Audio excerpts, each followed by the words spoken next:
Mathivanan sir, தேர்தல் வாக்குறுதி பிரதான வாக்குறுதி நீட் விலக்கு தான்.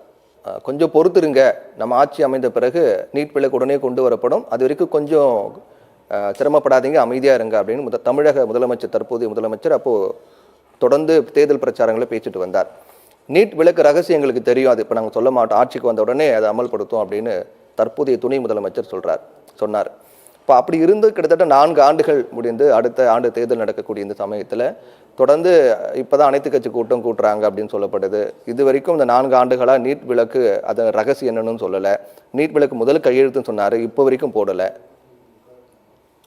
இல்லை, இப்போது எனக்கு ஒரு தலைவர், ஒரு முதலமைச்சர் எப்படி இருக்கணும் அப்படின்னு சொன்னால், மக்கள்கிட்ட வந்து வெளிப்படைத்தன்மையோடு இருக்கணும். நீங்கள் குறிப்பிட்ட மாதிரி 2017 ஒரு தீர்மானம் இதே சட்டசபையில் வந்து நிறைவேற்றப்பட்டது. அன்றைக்கு குடியரசுத் தலைவர் அதை நிராகரித்ததுக்கப்புறம் எத்தனை காலங்கள் அதை நீங்கள் வெளியிடாமல் வச்சுருந்தீங்க?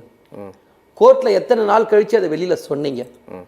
அது நிர்வாகமாக இன்னைக்கு குடியரசுத் தலைவர் அதை நிறைவேற்ற உடனே மறுநாளே அதுக்கு எதிர்த்து ஒரு தீர்மானம் போடுவோம், திரும்ப அனைத்து கட்சி கூட்டம் கூட்டுவோம்னு சொல்லி அறிவிக்கிறது நிர்வாக திறமை இல்லை. நீங்கள் நான் சொல்லிடுறேன். முதல்ல 2வது சகோதரர் பேசும்போது என்ன சொன்னார்னா, அம்மையார் உயிரோடு இருக்கிற வரைக்கும் இங்கே நீட்டு வரல, அதை அவர் ஒத்துக்கிறாரா இல்லையான்னு அவர் முதல்ல அவர் அடுத்த சுட்டு வரும்போது சொல்லணும். உதயமின் திட்டம், உணவு பாதுகாப்பு மசோதா, நீட் மசோதா, இந்த 3க்கும் ஒப்புதல் கொடுத்தது யார் தமிழ்நாட்டில்ன்றதே அவர் சொல்லணும். இந்த மோடியோட பிஜேபியோட கூட்டணியில் இருந்தாங்கல்ல, இருந்த காலகட்டங்களில் நாங்கள் ரொம்ப நெருக்கமாக இருந்தோம், அனோனியமாக இருந்தோம் அப்படின்லாம் சொன்னீங்க. 11 மெடிக்கல் காலேஜ் நாங்கள் வாங்கின்னு வந்தோன்ற தம்பட்டெல்லாம் அடிச்சிங்க. ஏன் அப்போவே நீங்கள் நீட்டுக்கு வந்து இலக்கு வாங்கி எடுத்துன்னு வர வேண்டியது தானே? உங்கள் நண்பர் தானே, எங்களுக்காவது அவங்க ஆகலை, எங்களுக்கு எதிர்கட்சி. உங்களுடைய நண்பர், நெருங்கிய நண்பர், உங்களால் தான் இந்த நாட்டில் சிஏஏ சட்டம், என்ஆர்சி சட்டம், என்பிஆர் சட்டம் வந்தது. உங்களால் தான் முத்தலாக் சட்டம் வந்தது, உங்களால் தான் வேளாண் சட்டம் வந்தது, உங்களால் தான் அக்னிபாத் திட்டம் வந்தது, உங்களால் தான் ஆர்டிகல் 370 திரும்ப பெறப்பட்டது, உங்களால் தான் டெல்லி மாநிலத்துக்கான உரிமை பறிப்பு சட்டம் உங்களால் தான் கொண்டு வரப்பட்டது. எல்லாத்துக்கும் கூட இருந்தது யார்? இந்த அதிமுக, இந்த எடப்பாடி பழனிசாமி. இன்னும் இவங்க தான் வந்து கூட்டணியிலேருந்து எல்லா சேலையும் செஞ்சது. நீங்கள் நெருக்கமாக இருந்து நீங்கள் ஏன் விலக்கு வாங்கலைன்னு கேட்டால் எங்ககிட்ட சொல்கிறீங்க. நாங்கள் இப்போ தான் சொல்கிறோம், நாங்கள் எங்கேயும் மாற்றிலாம் பேசலை. இன்றைக்கு வரைக்கும் என்னோடய கேள்வி, தமிழ்நாட்டுக்குன்னு சில சிறப்பு சட்டப்பிரிவு இருக்கா இல்லையா? இப்போ உதாரணத்துக்கு வந்து 69% இடஒதுக்கீட்டுக்கு வந்து எந்த மாநிலத்திலையும் நம்ம தான் இருக்குது. அதே மாதிரி இந்து திருமண சட்டத்திலிருந்து சுயமரியாதை திருமணத்துக்கு வந்து அங்கீகாரம் வாங்கியிருக்கோம். மிருகவதை சட்டத்தில் வந்து ஜல்லிக்கட்டு நீங்கள் சொல்லலாம். அதே மாதிரி வடகிழக்கு மாநிலங்களில் சில மாநிலங்களுக்கு சிறப்பு அந்தஸ்து இருக்குது. நீங்கள் ஆர்டிகல் 370 திரும்ப பெறும்போது சிறப்பு அந்தஸ்து இருக்குது. இதெல்லாம் இருக்குது. இதோட அடிப்படையில் உங்களால் தைரியமாக மோடியை பார்த்து கேள்வி கேட்க முடியல. ஏன்னா அவர் உங்கள் ஓனர். அதிமுகலாம் அது கிடையாது. அமித்ஷா முன்னேற்ற கழகமாக மாறி ரொம்ப நாளாகி போச்சு. இப்படி இருந்த உங்கள் இயக்கம் இன்னைக்கு என்ன லெவலில் இருக்குதுன்னா, கேள்வி கேட்க உங்களுக்கு அங்கே தைரியம் இல்லை. நாங்கள் தைரியமாக கேள்வி கேட்குறோம். திரும்பவும் சொல்கிறேன், சட்ட போராட்டம் நடத்துகிறோம், மக்கள் மன்றத்தில் வெளிப்படைத்தன்மையோட நிர்வாகம் பண்ணுறோம். முடிச்சிடுறேன் ஒரு நிமிஷம். இப்போ இருக்கக்கூடிய இப்போ தமிழக அரசு இருக்கக்கூடிய முன்னெடுப்புகள் பற்றி யாரும் குறை சொல்லலை. சட்ட போராட்டம் எல்லாம் நியாயமானது தான். நீட் விலக்குக்காக தொடர்ந்து போராடிக்கிட்டு இருக்காங்க, குரல் கொடுத்துட்டு இருக்காங்க, மாற்று கருத்து இல்லை. எல்லாரும் சாமானியர்கள் முதற்கொண்டு எல்லாரும் கேட்கக்கூடிய கேள்வி என்னன்னா, அந்த ரகசியம் என்ன? முதல் கையெழுத்து நீட்டுன்னு சொன்னீங்க, இதன் அடிப்படையில் ஒவ்வொன்றா சொன்னாதான் மக்களுக்கும் புரியும். அதுக்கு தான் சொல்லிக்கிட்டே வரேன். இப்போ இந்த மாதிரி சிறப்பு அதிகாரங்கள் இருக்குது, சிறப்பு என்ன, அப்போ இந்த மாதிரி நம்ம கேட்போம், நமக்கு கொடுப்பாங்க அப்படின்றது நம்ம நம்பணும். ஆனால் என்றைக்குமே தமிழர்களுக்கு எதிரான ஒரு கட்சி, பாஜக மாதிரியான ஒரு கட்சி, மோடி மாதிரியான ஒரு ஆள், இதுக்கெல்லாம் நாங்கள் தமிழர்கள்லாம் எங்களுக்கு பிடிக்காது, எங்களுக்கு தமிழர்கள்னால் எதிரிகள், அவங்களுக்கு நாங்கள் எதுவும் நல்லது செய்ய மாட்டோம். இந்த பாருங்க, இது பாருங்க ராமன், நான் அப்புறம் நீங்க ஒரு லைன் கூட பேச முடியாது. ராமன் ஒரு லைன் கூட பேச முடியாது. விஜயகுமார் சொன்னாரு, நான் அமைதியா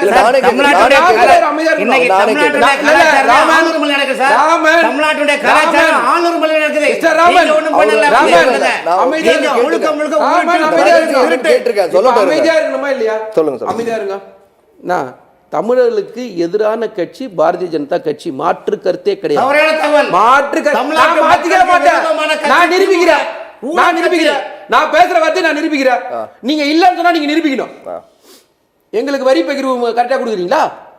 எங்களுக்கு மழை வெள்ள நிவாரணம் கரெக்டா கொடுக்குறீங்களா? இந்த வருக தேவலாமல பேசுறீங்க. நீங்க தான் பேசுறீங்க, நான் குறுக்கிட்டேனா? நீங்க அமைதியா இருக்கணும். தமிழுக்கான நிதி அதுக்காக போய் சொல்லுங்க, நாங்க உண்மை, ஆமா, மக்களுக்கு ஆமா, தெரியும். போட்டுக்கணுமா சொல்லுங்க. நான் திரும்ப சொல்றேன், மக்களை ஏமாத்துறீங்க சார். மக்களுக்கு திரும்ப தெரியும். நீங்க மக்களை ஏமாத்த தான் நீட்டை 2% கட்சி இல்ல, இல்லையா? இல்ல, கேக்குறேன், சார், கேக்குறேன். 2% கட்சிக்கு என்ன மரியாதை கொடுக்குமோ அதான் கொடுக்க முடியும். கொஞ்ச நேரம் அமைதியா இருங்க. நீங்க தேவையில்லாம பேசாதீங்க. வரி கொடுக்க மாட்டீங்க, மழை வெள்ளம் கொடுக்க மாட்டீங்க, மொழிக்கான நிதியை ஒதுக்க மாட்டீங்க, விளையாட்டுக்கான நிதியை ஒதுக்க மாட்டீங்க, எந்த நிதியை ஒதுக்க மாட்டீங்க. நீங்க எப்படி நீங்க தமிழர்களுக்கான ஆதரவான கட்சி எப்படி சொல்றது? போய் நேரா போயிட்டு எங்க 4 தப்பான திருக்குறள் சொன்னா போதுமா? தப்பா திருக்குறள் பேச வேண்டியது. சரிங்க அது கூட சார், உங்களுக்கு தெரியாது. இதுக்கு முன்னாடி அது கூட உங்களுக்கு நான் தெரியாது. இப்ப கேக்குறேன், இன்னைக்கு பிரசன்ட் சிச்சுவேஷன் கேக்குறேன் சார். இதுக்கு முன்னாடி போன பிரைம் மினிஸ்டர் இங்க இருந்து இலங்கைக்கு போனாங்கன்னா அன்றைக்காவது அங்க இருக்கிற போட் படகையும் அங்க இருக்க மீனை விடுதலை பண்ணுவாங்களா பண்ண மாட்டாங்களா? மோடி இப்ப அங்கதானே இருக்காரு. எத்தனை பேர் விடுதலை பண்ணீங்க? 10 பேர் விடுதலை பண்ணியிருக்காங்களே. மொத்தம் எத்தனை பேர் உள்ள இருக்காங்கன்னு கேக்குறேன். இருக்கிற விடுதலை பண்ணது மட்டும் பேச மொத்த பேரையும் பேசுங்க. நீங்க வந்து தமிழுக்கு என்ன செஞ்சிட்டீங்க? அதுக்கான திட்டங்களை ஜெய்சங்கர் பண்ணிட்டு இருக்காரு. நான் ஒரு இல்ல இப்போ நீங்க சொன்னீங்க இல்லையா, அப்ப அந்த ரகசியம் அப்படிங்கிறது பாஜக கிட்ட கேட்டா அவங்க கொடுப்பாங்க அப்படிங்கறது பாஜக ரகசியமா? கிட்ட கேட்டா கொடுப்பாங்கன்ற வார்த்தை கிடையாது. எங்களுக்கான உரிமை, சட்டமன்றத்துக்கான உரிமை, அதுதான் சட்டமன்றத்துல சார், அந்த ரகசியம் இதுதானா? ஒரு நிமிஷம், நிறைவேற்றப்பட்ட இப்போ சட்டத்தை இயற்றக்கூடிய அதிகாரம் நாடாளுமன்றத்துக்கு இருக்கு, சட்டமன்றத்துக்கு இருக்கு. யாருக்கும் ஒருத்தருக்கு மட்டும் கிடையாது. பொதுப்பட்டியலில் இருக்கிற ஒரு கல்வியை எமர்ஜென்சியில் எடுத்துக்கிட்டீங்க. இன்னைக்கு நாங்க கேட்கறது விலக்கு தான் கேட்குறோம். நீங்க நீட் எக்ஸாம் எங்க வேணா நடத்திக்கிங்க, எங்களுக்கு விலக்கு கொடுங்க, இவ்வளவுதான் நாங்க கேட்கறது. இப்போ நாங்க கட்டமைச்சு வச்ச கல்வி, நாங்க கட்டமைச்சு வச்ச மருத்துவம், நாங்க கட்டமைச்சு வச்ச எல்லாத்தையும் நீங்க கொண்டு இந்த மக்களுக்கு இந்த பாஜக இந்த நாட்டோட துரோகி பேசவே கூடாது. தமிழ்நாட்டுடைய ராமனுக்கு பிரச்சனை உண்மை எல்லாம் வெளியே வர கடைசி வரைக்கும் சார் இந்த ஆட்சி அதாவது தெளிவா பேசிட்டு வர ஒவ்வொன்னா பேசிட்டு வந்ததா புரியும். அப்படியே ஜம்ப் ஆகி நீங்க போகணும்னு நினைக்கிறீங்க. அது ஜம்ப் ஆகி போனா இருங்க வர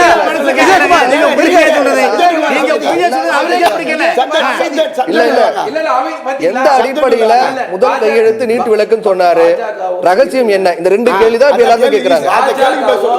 பிஜேபியும் கூட்டணி இல்ல, ஆனா ராமனும் விஜயகுமாரும் கூட்டணி. நான் 2 பேரும்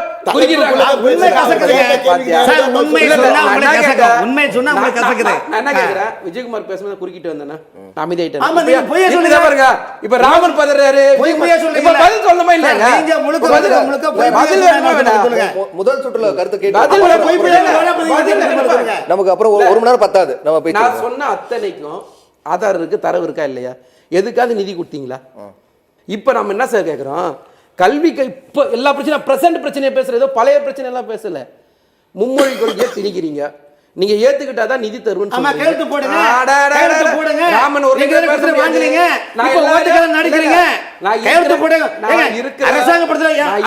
பிரசன்ட் பிரச்சனையை பேசுறேன்.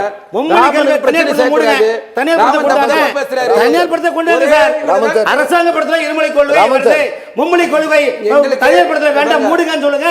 நீங்க நடத்துற அத்தனை நீங்க சார் இதுக்கு ஒட்டுமொத்த கருப்பு.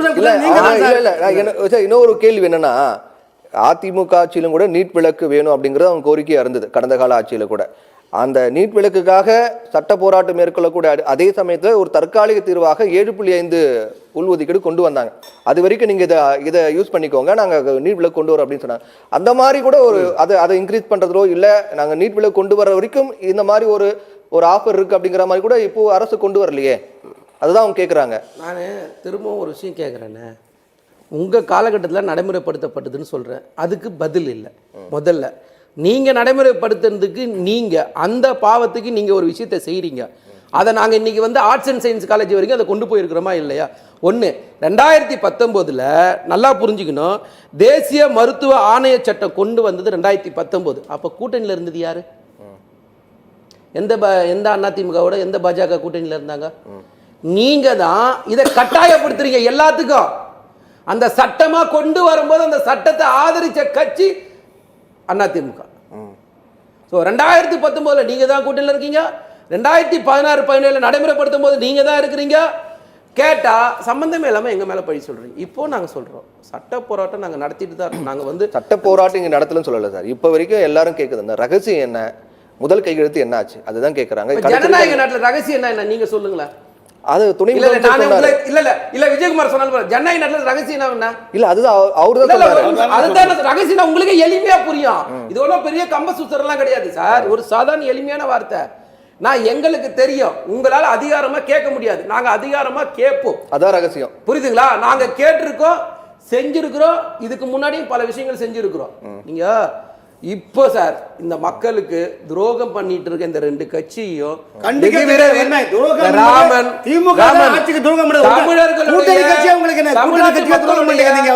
துரோகி பாரதிய ஜனதா கட்சி தமிழ்நாட்டு மக்களுக்கு சதவீதத்துல இருக்கு.